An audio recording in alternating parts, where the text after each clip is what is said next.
প্রিয় দর্শকবিন্দু, আসসালামু আলাইকুম। নিশ্চয়ই আপনারা ভালো আছেন এবং ভালো থাকেন এই কামনাই করি। আজ আমি আপনাদের ছোট্ট একটি গল্প শোনাব। নায়ক জসিম কিভাবে অলিভিয়ার নায়ক হলেন। একদিন লাভার গার্ল নায়িকা অলিভিয়া এফডিসির 2 নম্বর ফ্লোরে বারিন্দায় বসে চা খাচ্ছে। এমন সময় অভিনেতা, প্রযোজক এবং পরিচালক দারাশিকো এসে তার সামনে দাঁড়ায়। তখন দারাশিকো বলে, কি ম্যাডাম, ভালো আছেন? তখন অলিভিয়া ম্যাডাম বলে, ও অবশ্যই ভালো আছি, আপনি কেমন আছেন? তো বসেন। তখন দারাশিকো বলে, আচ্ছা আপনার কি এখন শট আছে?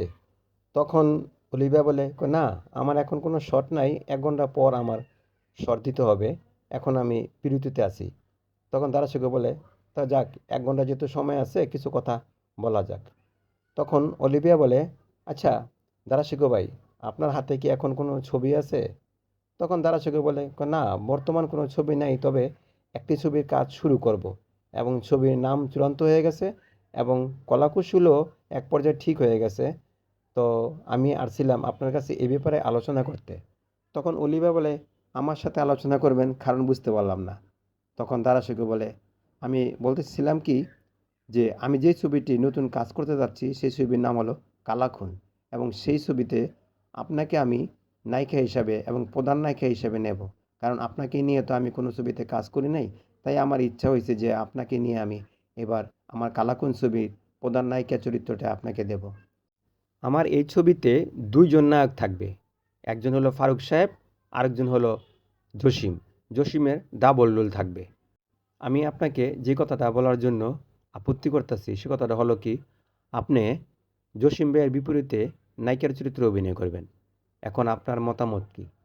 তখন অলিভিয়া বলে, আমার মতামত বলতে আমি এখন কি বলবো, তবে দারাশিকো ভাই, জসিম ভাই একজন ভালো অভিনেতা, এখন বর্তমান তার চাহিদা আছে, তিনি খুব সুন্দর সুন্দর ছবি করতেছেন এবং ছবিগুলি সবাই সুপারহিট হচ্ছে। তো জসিম ভাইয়ের সাথে কাজ করতে আমার কোনো আপত্তি নেই, তবে আমার হাতে প্রায় কয়েকটি ছবি আছে, কাজ চলতেছে। তখন দারাশিকো বলে, আচ্ছা তাহলে আপনার মতামতটা কি? তখন অলিভিয়া বলে, আমার মতামত বলতে এমন কিছুই নেই, তো জসিম ভাইয়ের সাথে কাজ করতে পারলে ভালোই হতো। তো আপনাকে এখন যদি শিডিউলটা আমি দেই, সেই শিডিউলটা কীভাবে মেনটেন করব তা বলতে পারতেছি না। তখন দারাশিকো বলে, আচ্ছা আপনার এই শিডিউল নিয়ে কোনো চিন্তাভাবনা আপনার করার দরকার নেই। আপনি আমাকে যদি সময় দেন তাহলে অবশ্যই আমি ছবিটায় কাজ শুরু করব। আমার ইচ্ছা যে আপনাকে নিয়ে অথবা জসিম ভাইকে নিয়ে কাজ করার, কারণ জসিম ভাইয়ের সাথে তো আপনি কোনো ছবিতে কাজ করেন নাই। তখন অলিভিয়া ম্যাডাম বলে, আমি জানি জসিম ভাইয়ের সাথে Shabana madam, Rozina madam, Sucharita madam এবং নতুন ম্যাডামও কয়েকটি ছবিতে কাজ করেছে। এখন আমার না করার কোনো যুক্তি আসে না। তো যাক, আপনি যখন বলতেছেন, ঠিক আছে, আমি জসিম ভাইয়ের সাথে আপনার কালাকুন ছবিটি করব, আপনি নিশ্চিন্তে থাকেন। তবে তখন দারাশিকো বলে, আমার কথা হলো কি, আমি ফারুক সাহেবের সাথে এই ব্যাপারে আলাপ করেছিলাম, তো ফারুক সাহেব আমাকে ভালো মন্দ কিছুই জানায়নি। এমন সময় জসিম এসে হাজির। তখন দারাশিকো বলে, ওহ জসিম ভাই, আপনার হায়াত আছে, আপনি বাঁচবেন, এইমাত্র আপনার নামটা নিলাম। তখন জসিম বলে, কী ব্যাপার আমার নাম নিলেন? তো শিকু ভাই, আপনি আমার নাম নিলেন হঠাৎ? তখন দারাশিকো বলে, কেন নিলাম জানেন? আমি যে পরবর্তী ছবিটি করতেছি সেই ছবির প্রধান নায়ক হলেন আপনি। আপনার ডাবল রোল থাকবে এবং আপনার নায়িকা সামনেই বসা আছে। অলিভিয়া ম্যাডামকে আমি নিয়েছি আপনার বিপরীতে। তখন জসিম বলে হাসতে হাসতে, অলিভিয়া ম্যাডাম কি আমার সাথে কাজ করবে? তখন অলিভিয়া বলে, কেন করবো না জসিম ভাই? আপনি কি খারাপ অভিনেতা? আপনার কি নাম ডাক হয় নাই? আপনি তো কয়েকটি ছবি ভালো সুপার ডুপার হিট দর্শকদের উপহার দিয়েছেন, আর আপনার সাথে করবো না কেন? কারণ আপনি দেখতে অনেকটা খারাপ বলে না, আপনার অভিনয়, পাবলিক আপনার অভিনয় দেখে, আপনার অভিনয়ে মুগ্ধ হয় পাবলিক। আর আমি দারাশিকো ভাইয়ের কথায় রাজি হয়ে এবং আমি সেটা বলেও দিয়েছি দারাশিকো ভাইকে যে অবশ্যই আমি জসিম ভাইয়ের বিপরীতে কাজ করব। তবে একটা কথা বলেছি যে আমাকে প্রধান নায়িকা চরিত্র রাখতে হবে। তো আমি এটাও জানলাম যে আপনার নাকি এই কালাকুন ছবিতে ডাবল রোলের চরিত্রে অভিনয় করবেন।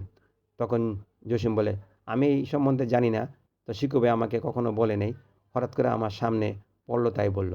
তখন দারাশিকো বলে, না জসিম ভাই, আমি আপনার সাথে দেখা করতাম এবং কথা বলতাম। আপনাকে সামনে পেয়ে গেলাম, তাই বললাম। কারণ আমি গল্পটা যেভাবে আবিষ্কার করেছি অথবা লিখেছি, এই গল্পটার ভিতরে আপনাকেই মানায়। কারণ আপনাকে উদ্দেশ্য করে আমার গল্পটা লেখা এবং এই ছবিতে আপনি ২ টা চরিত্রে অভিনয় করবেন। একটা থাকবেন আপনি রংবাজ আর একটা থাকবেন ভালো। তো আমি আশা করি এই কালাকুন ছবিটি আপনার মানে অভিনয়ে দর্শক দেখবে এবং মুগ্ধ হবে। তখন অলিভিয়া বলে, তাহলে তো হয়েই গেল। তো অনেকক্ষণ কথা বলার পরে তখন জসিম বলে, আচ্ছা শিকু ভাই, আপনি কি আমাকে সত্যি সত্যিই আপনার পরবর্তী ছবি অর্থাৎ কালাকুন ছবিতে নেবেন? যদি আপনি আশ্বাস দেন তাহলে আমি আশা করতে পারি। কারণ আমাকে অনেকেই বলে অনেক ছবিতে নেবে, কিন্তু আসলে আমাকে নেয় না। জানি না কেন নেয় না, তাদের ব্যক্তিগত ব্যাপার। এই ব্যাপারে আমি হস্তক্ষেপ করতে চাই না। আমি নতুন তো, আর আমি তো নায়ক হবার যোগ্যতা আমার নেই। কারণ আমার দেখতে শুনতে আমি সুন্দর না এবং লাবণ্যময়ী না। অন্যান্য নায়করা তো দেখতে শুনতে খুব সুন্দর, তাই তাদেরকে নিয়ে কাজ করে। তখন দারাসুকে বলে, শুনেন জসিম ভাই, একটা কথা বলি।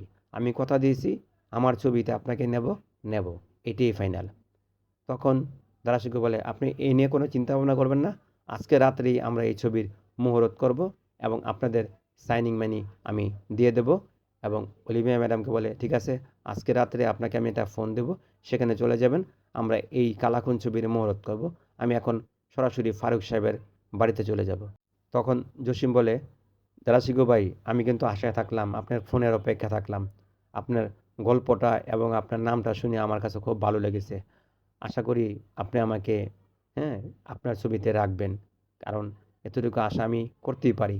একজন শিল্পী হয়ে তো একজন পরিচালকের কাছ থেকে এতটুকু আশা করতেই পারি, নাকি না? দারাশিকো বলে, আপনি এটা নিয়ে কোনো চিন্তা ভাবনা করবেন না। আমি আপনাকে নেব। যদি প্রয়োজনে যদি ফারুক সাহেব আপনার সাথে অভিনয় করতে রাজি না হয়, তারপরও আমি আপনাকে নেব। প্রয়োজনে আমি অন্য নায়ক নেব এবং আপনাকে আমি প্রধান চরিত্র দিয়েছি না ডাবল রোলের, সেটা আপনি করবেন, এটা নিশ্চিত থাকেন। তখন তারা শিখে চলে যায় ফারুক সাহেবের বাড়িতে। সেখানে গিয়ে ফারুক সাহেবকে সালাম দিয়ে বলে, ফারুক সাহেব, আপনার কাছে এসেছিলাম। আমি একটা ছবি করতেছি কালাখুন, এবং সেই ছবিতে জসিম ডাবল রোলের অভিনয় করবে এবং আপনি সিঙ্গেল রোলের অভিনয় করবেন, কিন্তু আপনার গুরুত্বটা অনেক ভালো। তখন ফারুক সাহেব বলে, আচ্ছা একটা কথা বলেন তো, জসিম ভিলেন থেকে নায়ক হয়েছে, তাকে আপনি প্রধান চরিত্র দিয়েছেন আর আপনাকে আমাকে দ্বিতীয় নায়ক বানিয়েছেন, এটা কেমন দেখায়? তখন দারাসুকে বলে, দেখেন, আপনি যদি রাজি না থাকেন তাহলে আপনাকে আমি সরি বলবো। কারণ আমি এসেছিলাম আপনার কাছে অনেক আশায়। কারণ গল্পটা যেভাবে সাজিয়েছি সেখানে আপনার দরকার আছে। আর জসিমের সাথে আমি অলিভিয়াকে নায়িকা হিসেবে নিয়েছি। অলিভিয়া ম্যাডাম রাজি হয়েছে জসিমের সাথে কাজ করতে। এখন আপনি যদি রাজি থাকেন তাহলে আমি আজকে ছবির মুহূর্ত করব। রাত 10টার পর আপনি সেখানে আসবেন এবং আপনি সেখান থেকে সাইনিং মেনে নিয়ে যাবেন। তখন ফারাক বলে, ঠিক আছে, জসিম বর্তমান খুব হিট একটা নায়ক, তার সাথে আমার অভিনয় করতে কোনো আপত্তি নেই। তো ঠিক আছে, আমি করব। তখন পরিচালক দারাশিকো অলিভিয়া এবং জসিমকে নায়ক বানিয়ে ছবিটা সম্পূর্ণ করে। করার পর হলে যখন মুক্তি পায়, ছবিটা তখন ব্যাপকভাবে সাড়া পায় এবং সুপার ডুপার এই ছবিটি মানে কালাকুন ছবিটি হিট হয়। দর্শক গ্রহণ করে অলিভিয়া এবং জসিম জুটি, এবং দর্শক গ্রহণ করে নেয় অলিভিয়া এবং জসিমকে। অলিভিয়া তো ছিল লাভার গার্ল নায়িকা এবং সুন্দরী খুব একটা নায়িকা ছিল। তার পাশে জসিমকে বেশ মানিয়েছিল এবং ভালো অভিনয় করেছিল জসিম, এবং অলিভিয়াও সুন্দর অভিনয় করেছিল, এবং ফারুকও এই কালাকুন ছবিতে ভালো অভিনয় করে এবং ছবিটা পরিশেষে সুপার ডুপার হিট হয়।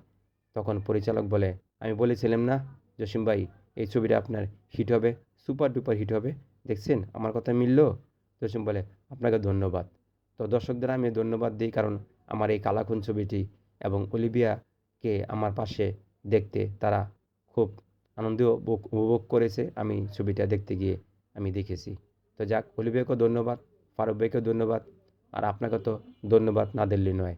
আশা করি যে পরবর্তী ছবিতে আপনারা আমাকে কাজ করবেন।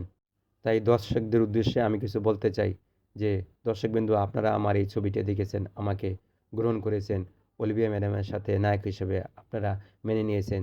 তাই আপনাদের প্রতি আমার হলো চিরকৃতজ্ঞ, এবং আপনাদের সকলের জন্য রইল আমার প্রাণঢালা অভিনন্দন। এভাবেই নায়ক জসিম অলিভিয়ার জুটি হয়ে যায়। তারপর আরেকটি ছবিতে অলিভিয়ার সাথে একটা গানের দৃশ্যে অভিনয় করেন। সেই ছবিটার নাম হলো সারেন্ডার। সেই গানটাও দর্শকদের জনপ্রিয়তা পায় অলিভিয়ার সাথে। দর্শকবিন্দু, আমার এই ভিডিও যদি ভালো লেগে থাকে তাহলে অবশ্যই আমার চ্যানেলটাকে আপনারা সাবস্ক্রাইব করবেন এবং আমার পাশে থাকবেন। আশা করি আপনাদের নতুন নতুন আমি গল্প উপহার দিতে পারবো ইনশাল্লাহ।